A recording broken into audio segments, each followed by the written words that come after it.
hombre de orquesta, hombre de vanguardia, hombre de música y sobre todo hombre de sentimientos. Vanguardismo, novedad y modernidad trae el autor. Obras antagónicas que producen melancolía y contrapunto instrumental. Éxito recogió Con tiento del primer tono y Batalla imperial. Reflejos de un espejo dorado que muestran la contraposición del clasicismo instrumental. Cuerdas como cabellos áureos, madera de robledal, en conjunción con la modernidad musical, encaminada en el frío metal y la amenazadora percusión. Atmósfera sosegada, cálida y fría a la vez, de una habitación diáfana de musicalidad orquestal. Transparencia y opacidad, luminosidad y oscuridad, ejemplos de sentimientos contrarios reflejados en dos vertientes musicales, diferentes pero complementarias. El problema humanístico, la dramatización, sucesos personales e íntimos reflejados en las suaves notas de la obra zarteriana. Recuerdos vitales, el inexorable cambio institucional arraigado frente a la sosegada y apacible composición musical, toda ella siendo cascada de sensaciones. Biografía ligada al arte, la música y a la innovación. Generación del 51, la familia artística, pequeños flashbacks de una vida, la vida de Cristóbal Harter. La escritura en pentagramas es su vida, la música es su pasión y su alma creativa dormita en la composición.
Se le vio caminando entre fusiles por una calle larga, salir al campo frío, aún con estrellas de la madrugada.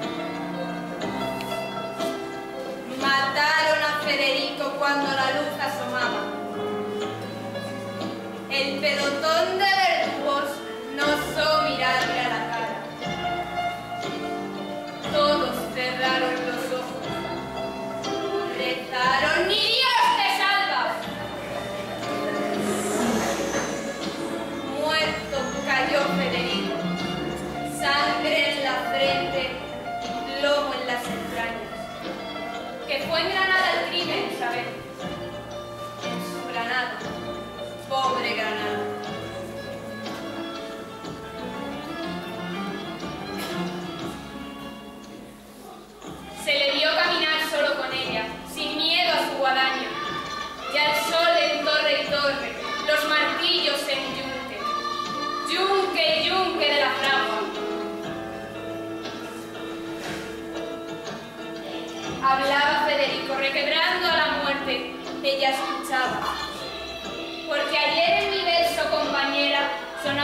ruido de tus secas palmas.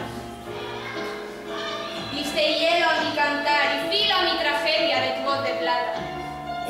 Te cantaré la carne que no tienes, los ojos que te faltan, tus cabellos que el viento sacudía, los labios rojos donde te besaba. Hoy como ayer, gitana, muerte mía, que bien contigo azul, por estos aires de Granada, mi Granada.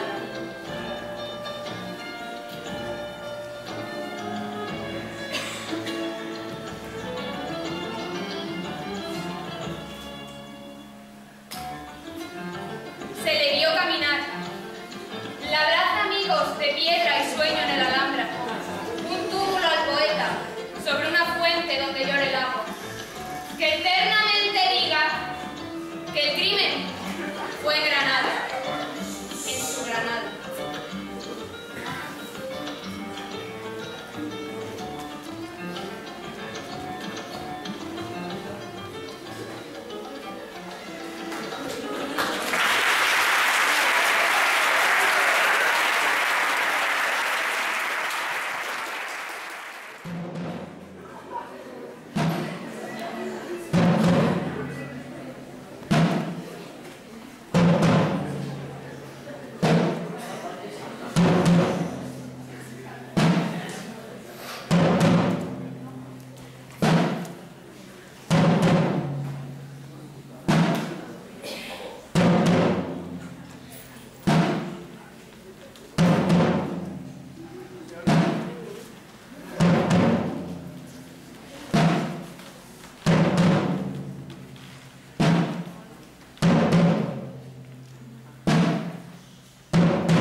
la ópera Don Quijote.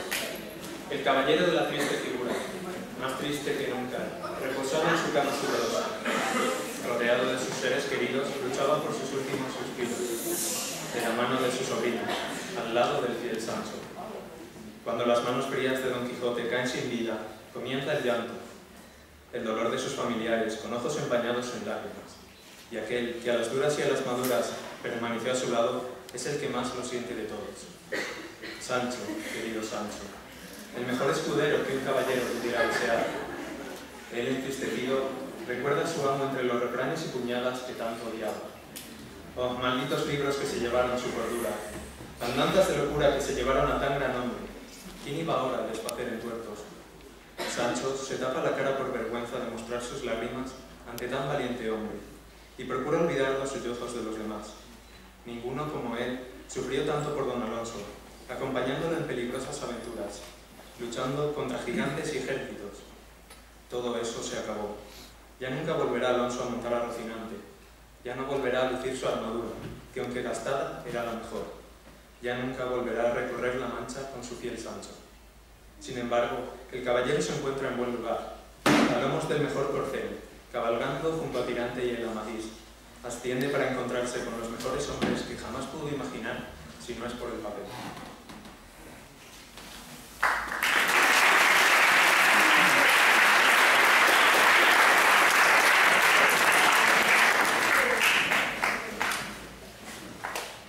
Agonía, frustración por la vida perdida, malgastada, en una causa condenada desde su inicio. Una vida dedicada a la búsqueda de un ideal cuya única finalidad es justificar, dar sentido a la propia vida. Sueños a los que se dedica una vida, sueños que posiblemente lleguen a realizarse. Aspirar a algo, soñar con ello, está bien hasta el punto en que pierdes las riendas de la locura, acelerando hacia el pozo de la obsesión, de la desesperación. Caes, desciendes, hundiéndote en una ilusión, alejándote de todo lo que te ata a la realidad, deshaciendo el nudo de la racionalidad. Pero esto no es más que pura ficción, simplemente imaginación humana, reflejo de los pensamientos, límites y debilidades de nuestra condición. Pues todos tenemos ideales, sueños, aspiraciones en las que, en ocasiones, nos centramos obsesivamente y su logro determina nuestra alegría o nuestra infelicidad. Perdemos el norte, perdemos lo real y verdadero y pasamos a vivir en una mentira, con el simple objetivo de seguir viviendo. ¿Cuán importantes son los sueños, la imaginación y la evasión en la vida humana? ¿Acaso podríamos hacer frente a la realidad pura, vacía de todo atisbo de fantasía? La experiencia nos dice que no. Todos tenemos una porción de fantasía en nuestro interior e impregnamos nuestros problemas con ella, para que no consigan sumergirnos y podamos enfrentarnos a ellos. De hecho, muchas veces parece que la vida nos supera. Vemos la realidad como un gigante que lucha contra una insignificante hormiga, y cuando todo parece perdido, algo surge en nosotros, y soñamos, y nos evadimos, consiguiendo ver una luz entre un mar de sombras. Al fin y al cabo, la virtud del ser humano se encuentra en hallar el punto medio entre los extremos, el color entre el blanco y el negro, porque simplemente la vida es sueño y todo lo opuesto a él. Una simbiosis perfecta en la que la falta de uno incurriría inevitablemente en la destrucción de la otra.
el desdén.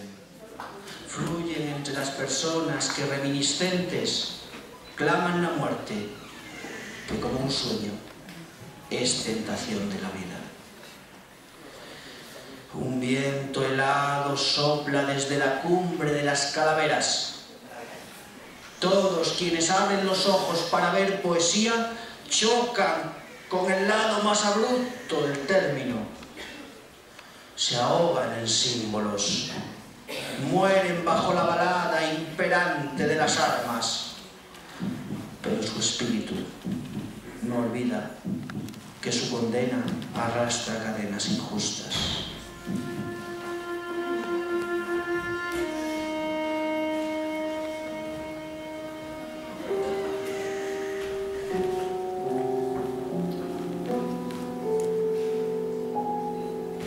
Desolada y confusa, el temor fluye en tus venas. Hambrienta en la bruma que divulga tu pena. Es tarde, no hay salida, condenada ya a la vida sin tregua.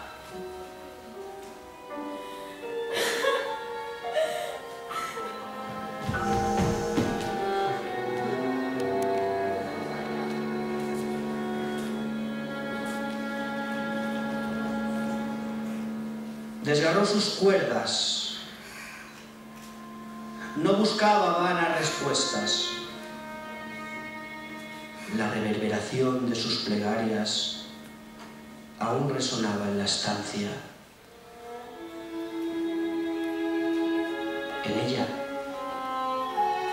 no hay lugar para la esperanza.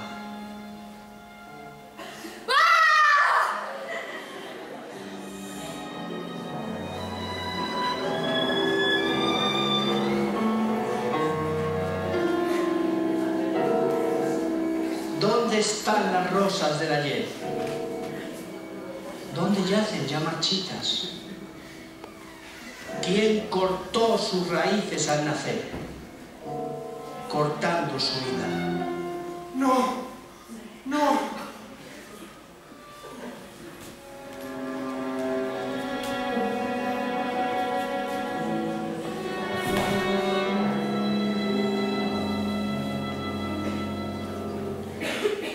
Posa el último aliento en verde hierba. Que no se pierda tu recuerdo en campo seco. Que la guerra no entierra a quien la pierde, sino a la sombra inerte de un simple cuerpo.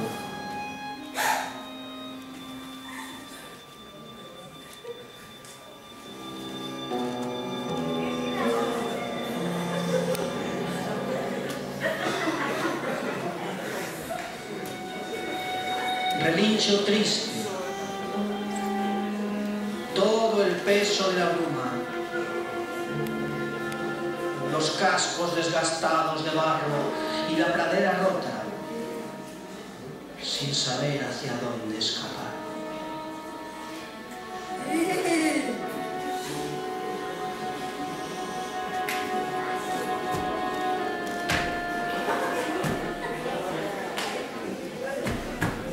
Con el yugo ya en los hombros,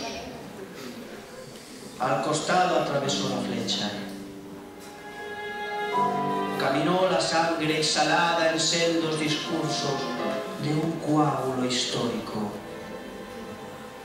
donde ya no hay olvido.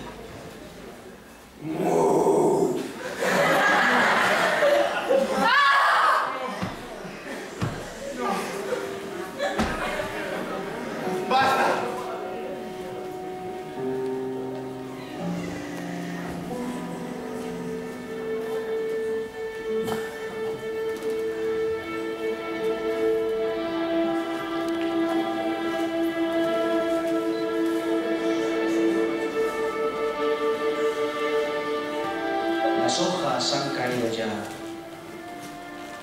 pero el árbol sigue y la primavera vuelve.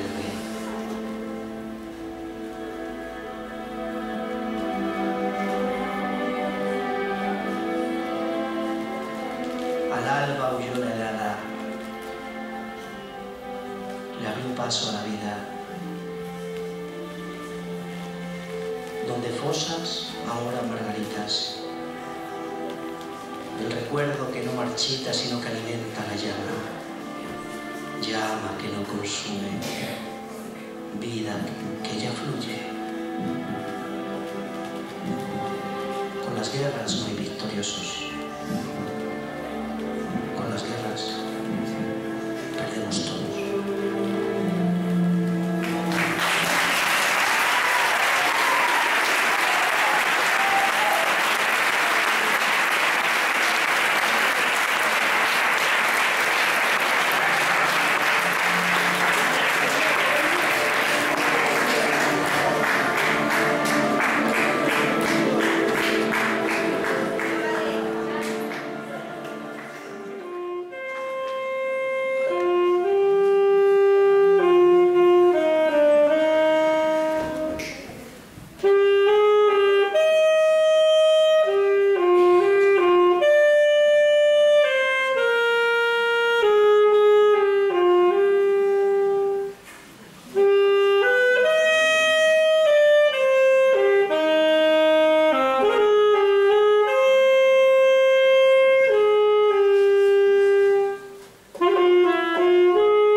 Amaba la ciudad, pero a veces le agobiaba.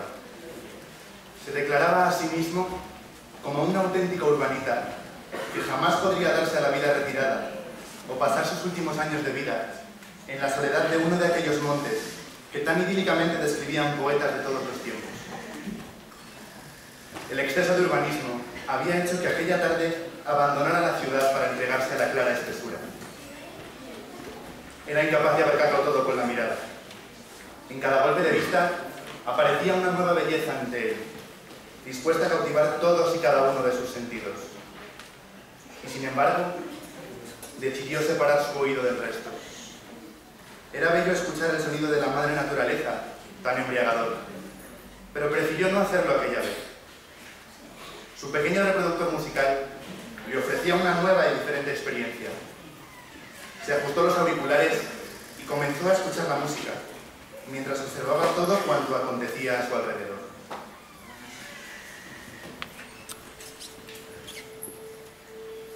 No era la primera vez que se abandonaba a los sonidos de los diferentes instrumentos musicales en la soledad y tranquilidad de la campaña. Sin embargo, por alguna razón que se le escapaba, aquella vez le pareció que jamás había probado aquello antes. Las cuerdas comenzaron a sonar, suavemente, aumentando poco a poco su intensidad. Violines, violas y violonchelos acariciaban las notas que llegaban a sus oídos, despidiéndose del arco que las despertaba y que él casi podía visualizar. Observó entonces una preciosa mariposa gris que revoloteaba, indecisa, en torno a un par de flores. La nota se mantenía en el silencio, desafiante, al tiempo que la mariposa batía sus alas con rapidez, dirigiendo su frágil vuelo hacia un pétalo violeta que contrastaba con su grisáceo cuerpo. El pétalo vaciló. En el mismo instante en el que la nota que se mantenía firme se disolvió en un grupo de sonidos progresivos que duraban exactamente lo mismo que los balanceos que le causaba la mariposa al fino pétalo morado. La música comenzó a variar más, pero siempre muy sutilmente. Los cordófonos persistían en su dulce melodía, que invitaba a una suave sonrisa y a una profunda inspiración. La mariposa estaba ahora posada y erática. La miró mejor. Gris. Gris como los ojos de la persona a quien amaba. Gris como su futuro con ella, inexistente. gris como el dolor que sentía al mirar sus ojos, grises, y descubrí que jamás serían suyos.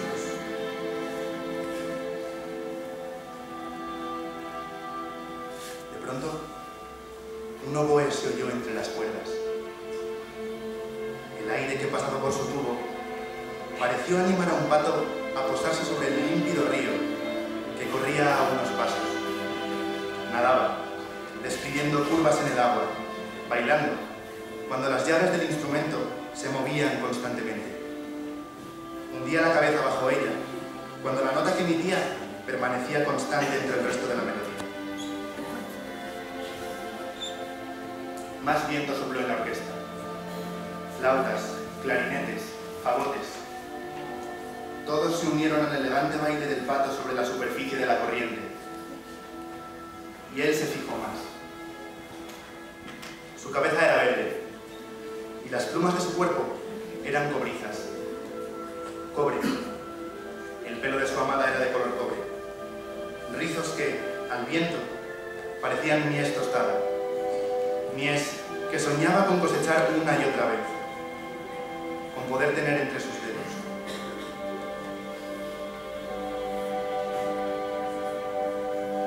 Entonces, algo lo distrajo.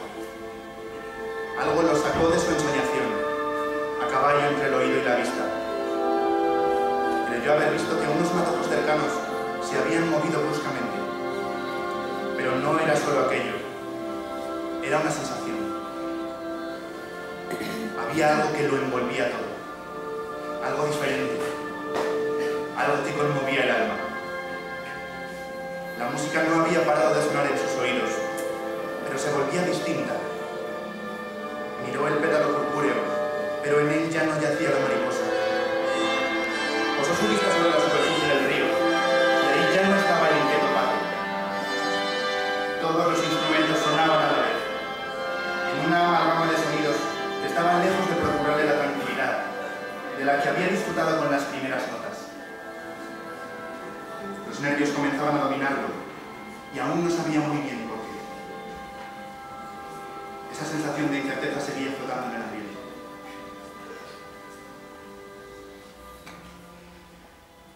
Toda la orquesta se agolpaba. Infinitas ondas sonoras hacían vibrar su tímpano. Reconocía casi todos los instrumentos, como en un juego macabro. Sonidos similares a los de afinación al inicio de un gran concierto. Entonces, vislumbró por el rabillo del ojo una sombra que se deslizaba entre la maleza. Giró rápidamente su cara hacia el lugar por el que correteaba la sombra segundos antes, pero no logró verla. Otra vez la sintió, tras de sí. Dio un respingo y se volvió, para encontrar que la sombra lo había burlado de nuevo. Entonces sintió rabia, impotencia y frustración. Apretó fuertemente los dientes, buscando liberar esa presión que lo quemaba por dentro. Entonces, harto de tanta música, se quitó con brusquedad los auriculares de sus oídos. No pudo evitar abrir los ojos de par en par. Ahí estaban los cascos. Los tenía en su mano. Bajo su oreja no había nada colgando de ella. Y aún así continuaba escuchando aquella obra musical. Esa orquesta que interpretaba un caos bien planificado. ¿Qué ocurría? ¿Por qué continuaba oyendo esa tremenda música? Ya no había nada que la reprodujese. Sonaba en su cabeza. ¿Acaso estaba alucinando? Era difícil concentrarse con toda una orquesta martillándole sin parar. Como si fuera una solución, sacudió fuertemente la cabeza. No logró nada, pero quiso creer que había despejado algo su mente y comenzó a correr hacia ninguna parte. Entonces, de pronto, vio una sombra que lo cubría por completo. El dueño de esta se encontraba detrás de él y parecía ser bastante corpulento. Podía ver su silueta, que casi doblaba la suya. Con miedo, y con esa música sonando sin parar, se volvió para mirar cara a cara al que, quizá, también hubiera sido ese ser travieso que había interrumpido su descanso. Una vez estuvo girado por completo, tuvo que subir la cabeza para mirar cara a cara a su perseguidor. O mejor dicho, su perseguidora. La vio. cuando su mirada empezó a pasear por su cuerpo, la música, aparentemente desordenada, comenzó a tornarse tranquila y límpida, una música que sonaba en su cabeza. A medida que esto sucedía, la estatura de la mujer a la que estaba mirando comenzó a disminuir, hasta que finalmente ella era igual de alta que él. Sus ojos eran grises y su cabello cobrizo. Sus facciones parecían haber sido esculpidas en el más fino mármol por el más delicado arroyo. Su piel había sido tostada por el más encandilado sol y su sonrisa creada por la más bella diosa. Vestía un traje negro que poco tenía en común con su carácter. Un traje negro que se ondulaba por la acción de un viento que parecía solo afectarle a ella. Él no estaba boquiabierto, solo sonreía. Sonrió al darse cuenta de que su voz no eran palabras. Sonrió al darse cuenta de que su vestido no era de tela. Sonrió al darse cuenta de que el viento que movía su pelo no era atmosférico. Vio las melodías que cantaba su voz. Vio el entresijo de pentagramas que conformaba su vestido. Vio las vibraciones de miles de instrumentos que creaban las ondas del viento. Vio entonces quién era esa mujer, que ni siquiera era mujer. No la veía, la sentía. La sentía sin que dejara de sonar una música inefable, cuyos sonidos no se preocupaba ya en identificar. Ella estaba allí, y por eso la escuchaba sin necesidad de nada más, en su cabeza. Ella estaba allí, y caminaron juntos de la mano hacia el atardecer. Ella estaba allí, decidida a compartir la vida entera con él, y él también estaba allí. Él, dispuesto a dedicar su tiempo por entero a ella, a quien amaba. Él, dispuesto a amarla más que a nadie. Él, dispuesto a vivir por y para ella. Él, a quien nada ni nadie podría separarlo ya de la mano de la música.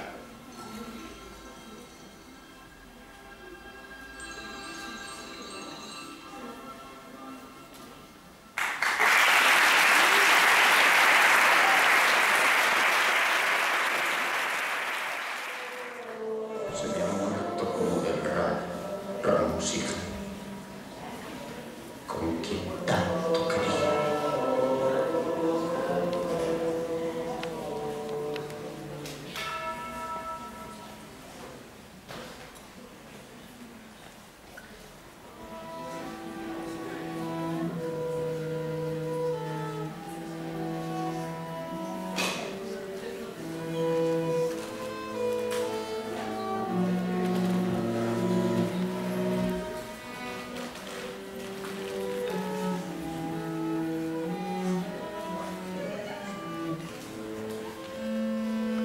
Yo quiero ser llorando el hortelano de la tierra que ocupas y estercolas, compañero del alma, tan temprano, alimentando lluvias, caracolas y órganos, mi dolor sin instrumento, a las desalentadas amapolas daré tu corazón por alimento.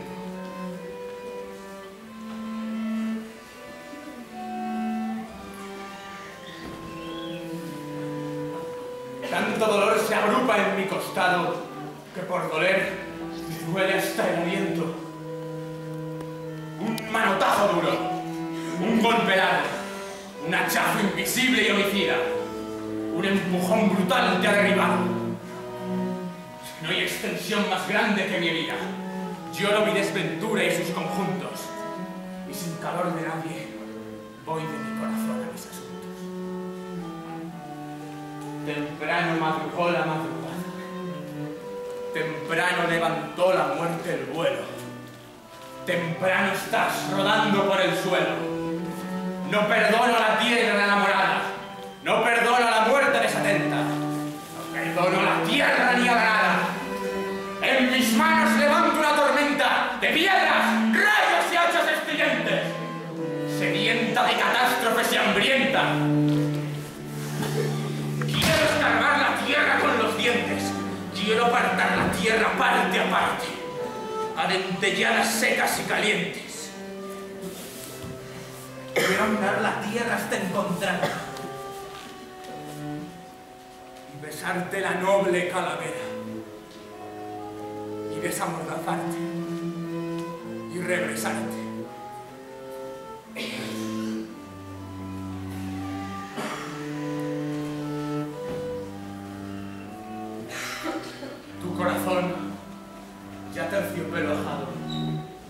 campo de almendras espumosas, mi avariciosa voz de enamorada. A las aladas almas de las rosas del almendro de nata te requiero. Que tenemos que hablar de muchas cosas, compañero del alma, compañero.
Catedrático de Música del Instituto y organista don Nicolás Alonso Vidal va a dedicar unas palabras a don Cristóbal. Buenos días a todos.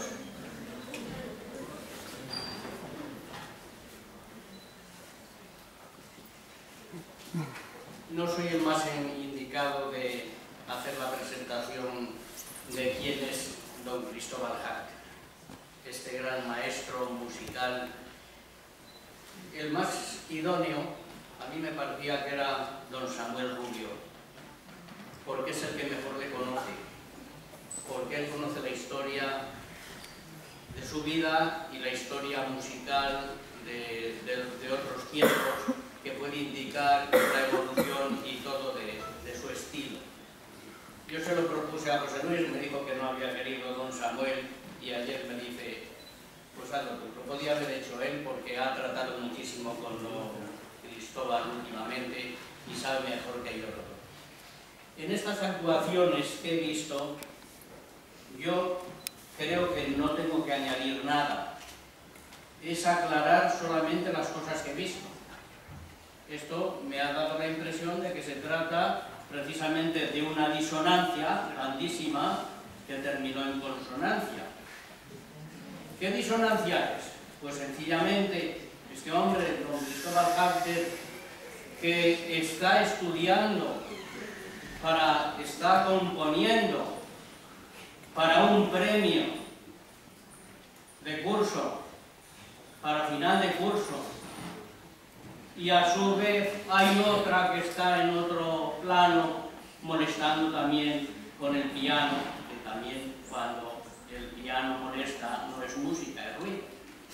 estaba haciendo música para la que estaba tocando, pero ruido para él. Él estaba inspirando, no cree en la verdadera inspiración de los músicos, cree en el trabajo, que es lo que estaba apareciendo ahí en esa sombra. Pero él, que tanto habla de disonancias, pues mira por dónde va a ver a esa pianista que le está molestando y no le deja componer, porque la verdadera inspiración es el trabajo, ahí, lápiz y goma, y borra y sube, porque está lleno de prohibiciones. La composición es como un ajedrez, tienes que estar mirando la cantidad de puntos que te pueden atacar, la cantidad de prohibiciones, y a la vez tienes que estar intentando avanzar, si no, no haces nada. Y él va todo molesto a hablar con esa señorita que está tocando el piano, y resulta que hace la mayor consonancia que se ha podido hacer en la vida. Llegó a ser su esposa, doña María Manuela, el apellido ahora no me sale. Claro. Esa es la mayor consonancia, así que decir que es disonancia toda la música de Cristóbal Hafter, para mí eso también es música. ¿Quién es don Cristóbal Hafter? ¿Dónde nació? ¿Cuándo? Nació en 1930 en Madrid, pero huyen por cuestión de la guerra civil. En 1936 huyen a Alemania, se trasladan a Alemania hasta que termina la guerra en 1936. Y él viene y es ni más ni menos que director y compositor de orquesta. Esto que parece muy fácil, los alumnos a los que yo les he intentado decir lo que significa eso, pueden saber. Un director de orquesta, fijaos bien lo que significa el tener a 25 o 30 alumnos sin que se callen. Pues imaginaos, no a 30, sino a la cantidad de instrumentistas, uno que está intentando afinar allí porque no tiene todavía la viola bien afinada, el otro que tal, y tiene que poner orden en eso. Pero no solamente eso, saberse las obras y para saber indicar a cada uno el momento oportuno. Eso es ser director. Y compositor, pues lo que hemos dicho, el trabajo, esa es la verdadera inspiración. Y levantarse a lo mejor a las 3 o a las 4 de la mañana a escribir una idea que le vino, que llevaba dando tiempo, llevaba mucho tiempo dando vueltas a él. Bueno, pues es de familia de músicos, lo han ido diciendo aquí poéticamente, lo han dicho todo, lo que pasa es que sabiendo la vida lo vas entrelazando y digo, aquí se refiere a esto. Él es de familia de músicos, sobrino de dos grandes músicos, Rodolfo Hafter y Ernesto Hafter. Ernesto precisamente es un gran compositor conocido en la historia por haber terminado la obra Atlántida de Manuel de Falla, por tanto nacionalista. Don Cristóbal Hafter es también nacionalista al principio, sigue las huellas de esos compositores que hacen el nacionalismo. Hay unos que hacen el nacionalismo andaluz, con la escala andaluza, la, sol, fa, mi, y se basan en ella. Hay varias escalas andaluzas. Hay otros que siguen el nacionalismo madrileño. Él puede seguir los dos, porque es de Madrid y al fin y al cabo su tío era estilo andaluz. Este compositor es famoso en toda España y en el mundo entero. Pertenece a la generación de 1951, en la cual se atrevieron a dar un avance en la música. Fijaos que a los chavales yo os he explicado lo que son las escalas tonales, estas escalas tan famosas que nosotros creemos que son las únicas que existen en Occidente, do, re, mi, fa, sol, la, si, do, de do a re un tono, de re a mi un tono, de mi a fa medio, etc. La primera es la tónica, la quinta la dominante, etc. Y las escalas tonales son mayores y menores, se pueden expresar sentimientos de alegría y de tristeza, como sucede en el nacionalismo, de alegría solamente, digo el nacionalismo, perdón, en el romanticismo, de alegría solamente en el clasicismo, porque les obligan a ello, porque no son libres los músicos para componer, etc. Esta generación del 51 se ve libre de todo eso. Y entonces la música de Cristóbal Harter, para entenderla, hay que saber que al final del siglo XIX hay un compositor, que es Wagner, que casi termina con la tonalidad. Es de tal manera un paso de una escala a otra, de una escala a otra, de pasar de una familia a otra, a verla, que al final, después de haber habido tantas visitas, no sabe uno en qué casa está. Así es Wagner. Viene el impresionismo, no rompen con lo de Wagner, no rompen con la tonalidad total, pero viene el avance de los años 51, de los cuales yo algunos de ellos he tenido de profesor en Madrid, algunos de los que vienen ahí. Bueno, pues este compositor, ¿qué hacen estos compositores del 51? Lo primero, atonalismo. ¿Qué es atonalismo? Sabiendo lo que es tonalidad, sabremos lo que es atonalismo. Si tonalidad significa una jerarquía de tónica, dominante y subdominante, la primera, la quinta y la cuarta, etc., con una estructura de intervalos, pues romper con eso. Aquí que no mande nadie. Aquí nada del padre, ni la madre, ni el hijo. Aquí cada uno se las valga como sea. Atonalismo. Pues él rompe con la tonalidad. Pero no solamente eso. También usa el dodecafonismo. ¿Qué es eso? Hay escalas cromáticas que suelen poner los libros solamente en la escala cromática temperada. Tenemos aquí en Santa Marina el órgano de Santa Marina la Real, que tiene escala cromática y no es temperada, porque el do sostenido es más agudo que el re bemol y no tiene re bemol. Bueno, pues ellos usan la escala temperada, la escala cromática, pero usan las 12 notas en cualquier orden, en cualquier orden. Después, para poner orden a eso, viene el serialismo.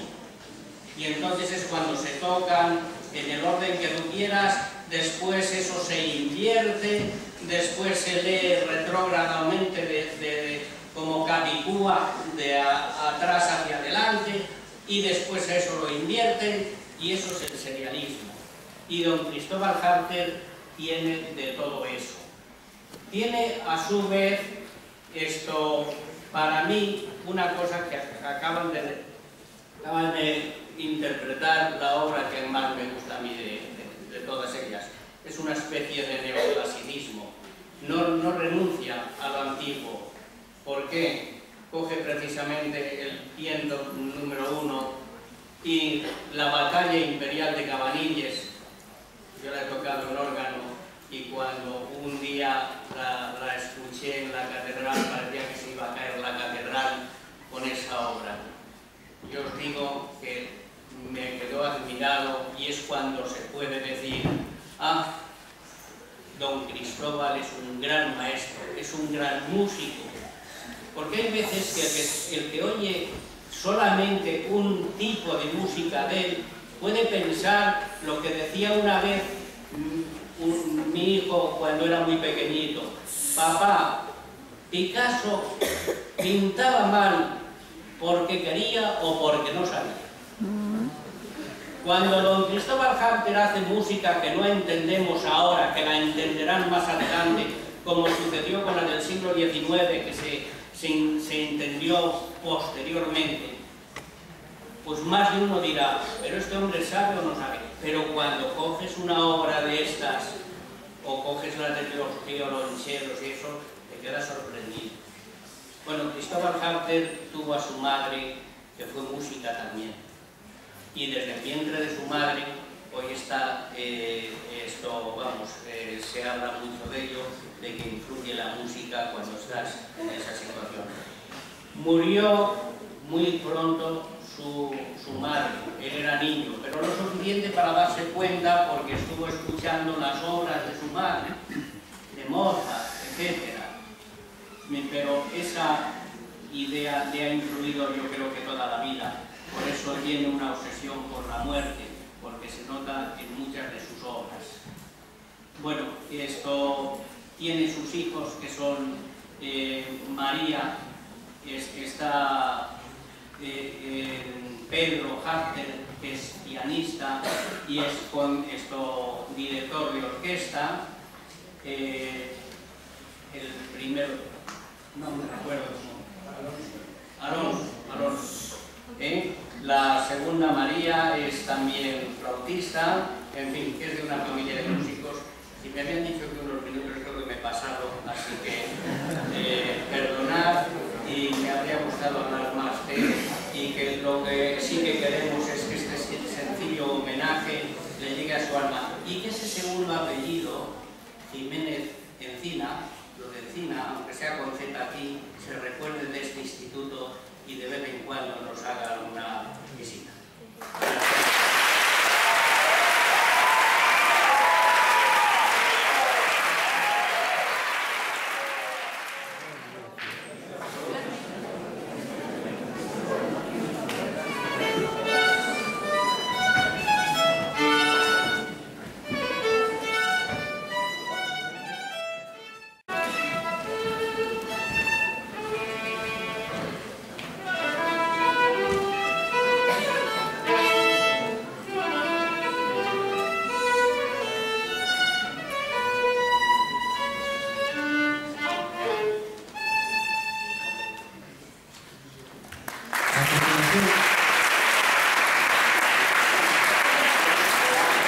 Tuve al estrado con Miguel Cordero del Campillo, que fue homenajeado por este centro el año pasado, que ha sido compañero de algunas aventuras, ahora nos contará de don Cristóbal. Así que don Miguel, tiene usted la palabra.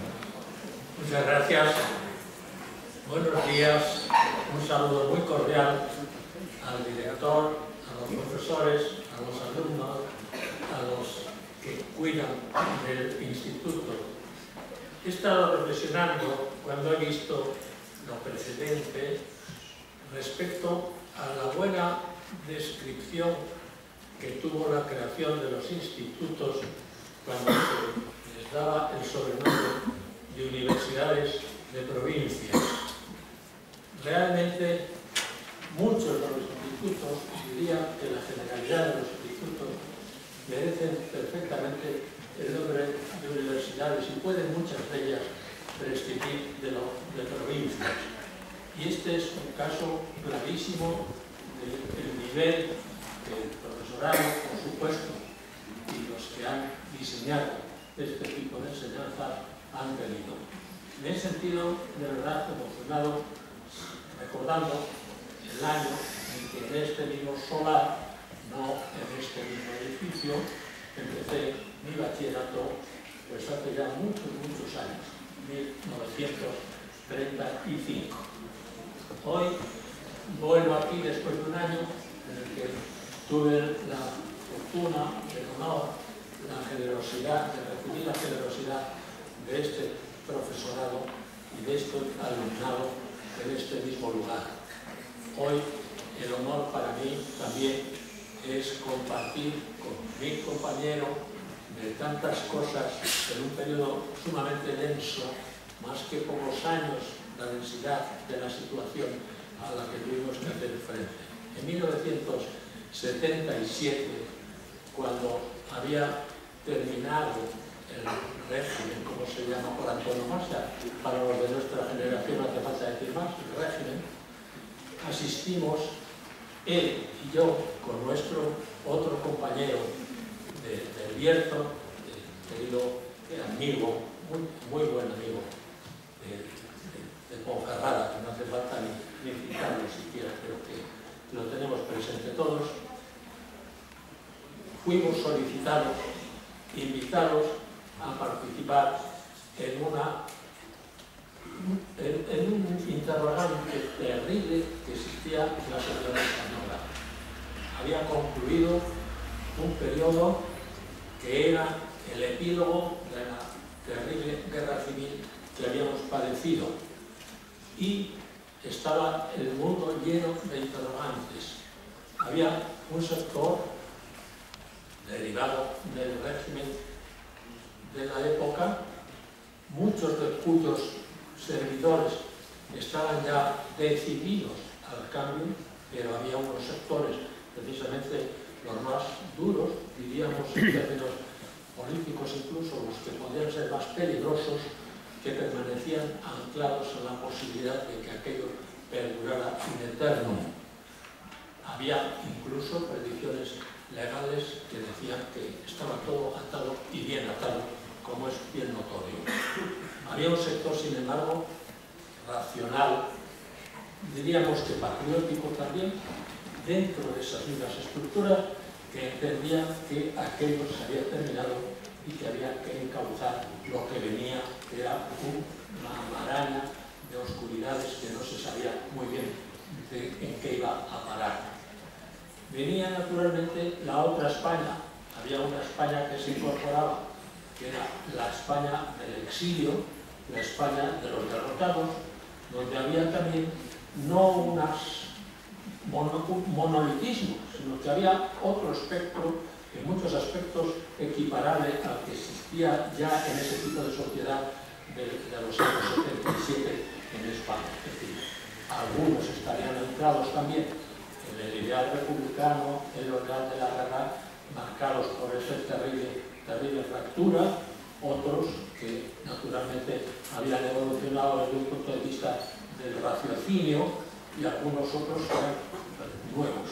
Bien, el resultado es que allí hubo un grupo de gentes que quisieron que se abrieran las compuertas de la libertad y la democracia y el restablecimiento de las libertades que existían entonces ya en toda Europa, la Europa por lo menos occidental, y que había que ponerse a ello.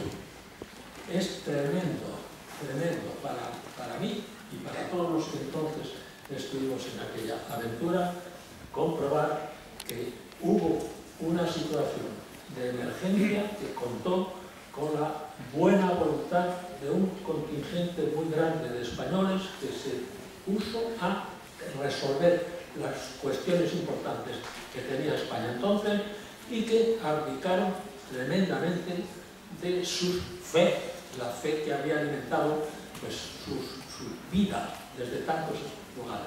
Derrotados o victoriosos en la guerra civil, hubo un grupo muy selecto de gente que hizo lo que pudo para que se saliera de aquel lugar, la famosa transición. Pues bien, en aquella coyuntura, muchos de los partidos que no tenían el suficiente arraigo como para hacer unas candidaturas que tuvieran una aceptación de los electores, buscaron en el ambiente social gentes que pudieran servir a este ideal, no un ideal de partido, sino un ideal de nación, un ideal que podríamos llamarlo, no en el sentido que se usa y se abusa otras veces, un sentido patriótico. Y bien, pues en ese lugar fuimos solicitados Álvarez de Paz, que era el otro compañero, Cristóbal Hafter, y quien tiene el honor de hablar hoy aquí. Convinimos, supongo que lo que yo decidí es exactamente los mismos principios que informaron la decisión de Cristóbal Hafter y de Álvarez de Paz. Participamos sin mandato operativo, no tenemos ninguna obligación, no somos hombres de partido. Álvarez de Paz todavía no había ingresado en el Partido Socialista y ni Cristóbal ni yo hemos sido hombres de partido, hemos sido unas personas que suena feo, parece que es una presunción decir independencia. La independencia no es el que está uno ajeno a las cosas que ocurren, porque precisamente esta decisión que tomamos entonces demostraba que éramos dependientes de una ideología nacional sin mayúscula, pero nacional desde el punto de vista del entendimiento de la existencia de otros que opinaban de modo distinto al nuestro y que merecían también probablemente el apoyo. El resultado es que hicimos nuestra presentación. Y era la aceptación de aquellas elecciones que se habían convocado, que no tenían el carácter de constituyentes, pero se lo dimos los que aceptamos este acuerdo con los partidos en los cuales empezaban desde la democracia cristiana, que derivaba en algunos aspectos, muchos de ellos habían derivado del propio régimen, otros habían estado en el exilio, en el contubernio famoso de Múnich, entre otros, el Partido Socialista, los dos partidos socialistas de entonces, Felipe González Pantendano y de Tierno Galván, el Partido Comunista, de Santiago Carrillo, y después algunos otros marginales que no aceptaban la evolución. Nosotros aceptamos un credo que está recogido en las palabras que tengo escritas aquí en honor de nuestro honrado hoy día, Cristóbal Hafter, y eso es lo que llevamos adelante y eso es lo que resultó al final. En la presentación nos dimos cuenta ya del lugar donde nos habíamos metido. No era sencillo. La estructura política de España en aquel momento, y la provincia de León por supuesto, venía trufada de los poderes fácticos en los organismos provinciales y en los municipios, en toda la escala. Ahí había una textura naturalmente derivada del régimen que todavía existía. De manera que lo nuestro era pues un riesgo grande.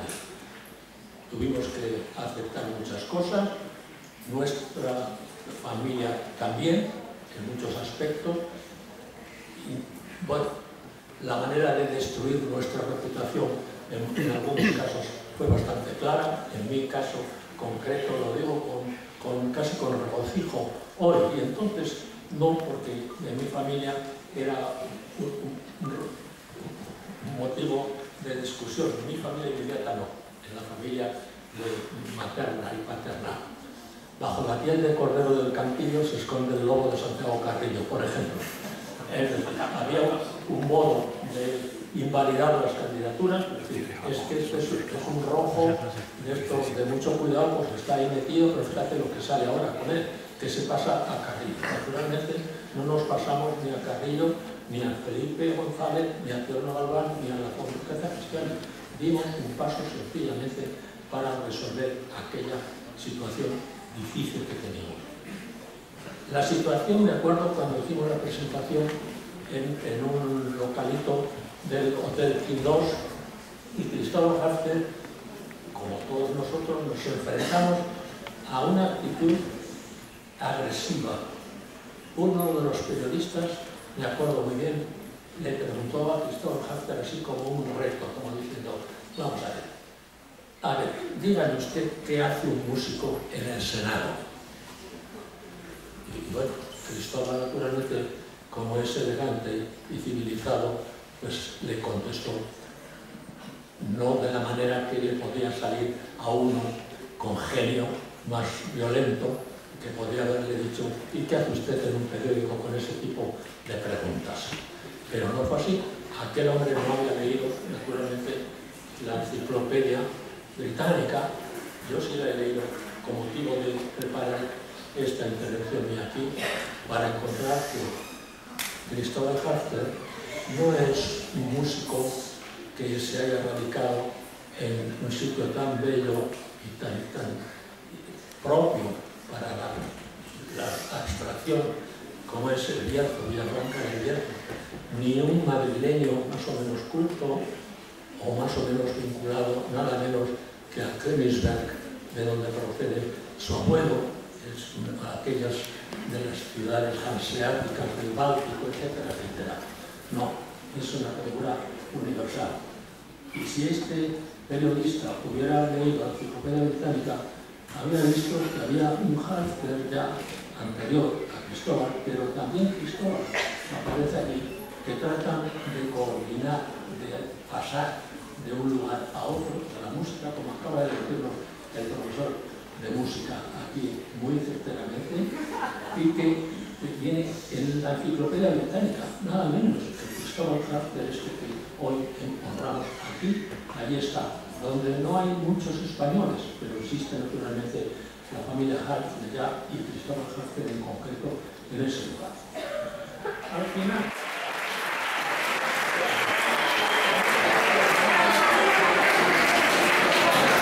va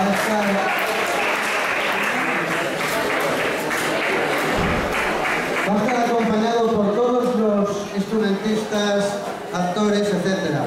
Pedimos a los alumnos, que sabemos que dentro de un minuto va a sonar el timbre, que no siendo aquellos que tengan transporte, por favor, vamos a escuchar a don Cristóbal con toda nuestra atención, pues como habéis visto hoy, se lo merece. Adelante, don Cristóbal. Lo presenta el señor director. Sí, bueno, yo tenía preparado un pequeño discurso, nos hemos excedido en el tiempo gracias a la vehemencia y bien buen decir de nuestros antecesores. Lo único que me queda es dar las gracias a todos y presentarles al que verdaderamente se lo merece.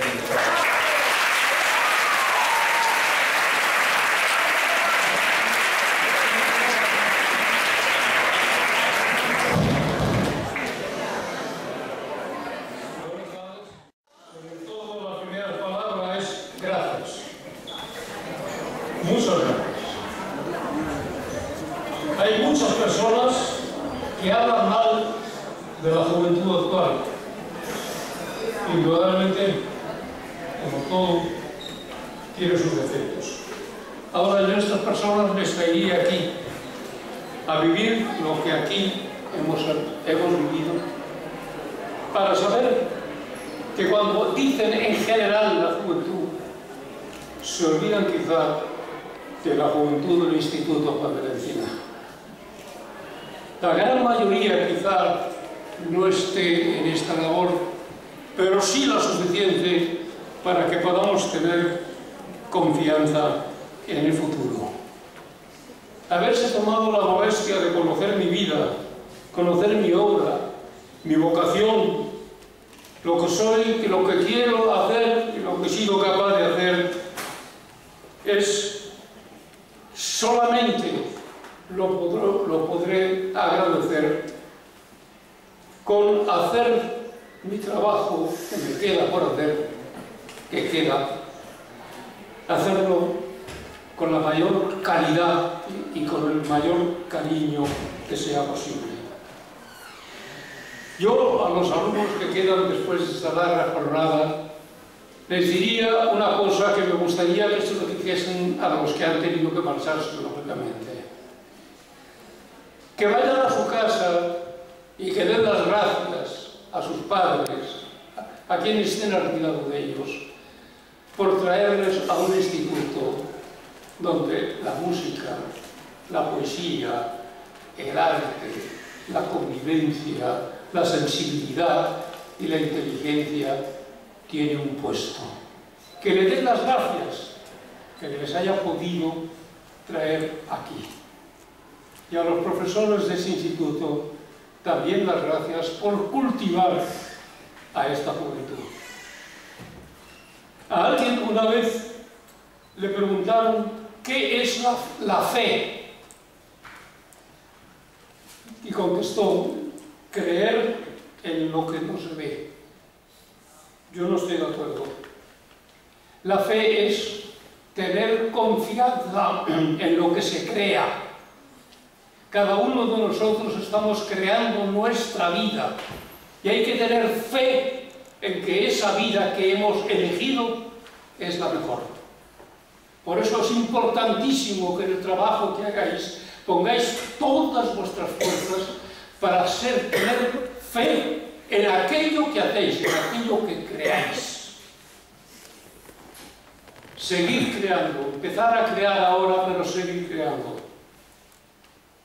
Y tendréis fe en lo que hacéis. Cada vez, y además, si eso lo hacéis, cada uno de vosotros, los que han participado, los que han escuchado, los que han estado pendientes, cada uno de vosotros, cuando tenga 82 años, también le harán un homenaje. pero diferente al mío, porque vosotros tendréis más razones. Muchas gracias.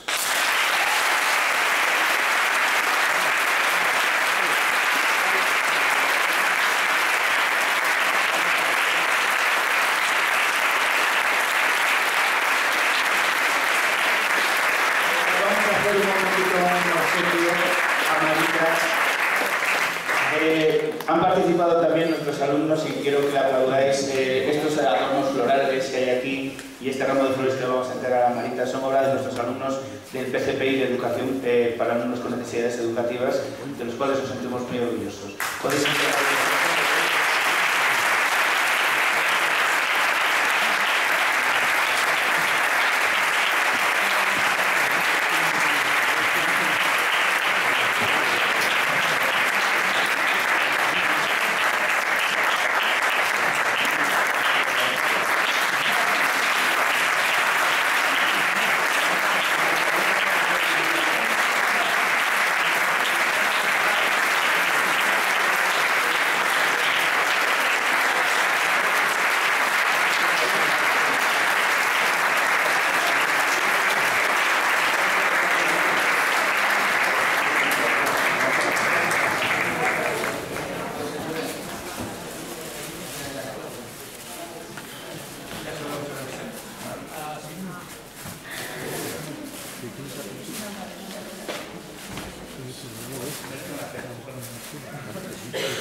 Es uno de mis grandes nombres universales de la música.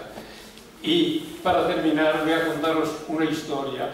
Juan de la Encina fue durante mucho tiempo organista y estaba dependiente de la Catedral de León. Y el día que se murió se dieron cuenta, todo el mundo de León se dio cuenta que se había perdido una gran figura. Y lo enterraron en la catedral. Pero como suele ocurrir en León, que después de cualquier acontecimiento las gentes se van a comer, al cabo de un cierto tiempo, bueno, todos los que asistieron al entierro se fueron a comer, se fueron a beber, y al cabo de un cierto tiempo nadie se acordaba dónde lo habían puesto. Por eso yo he escrito, dedicado a mis amigos Samuel, Marta y Fernando, les he escrito un epitafio a Juan de la Encina, que es un epitafio sonoro porque no necesita vocalidad, sino que está en el aire. Y esto me agrada profundamente, tener a mi amigo Juan de la Encina, tenerlo conmigo en mi casa. Muchas gracias.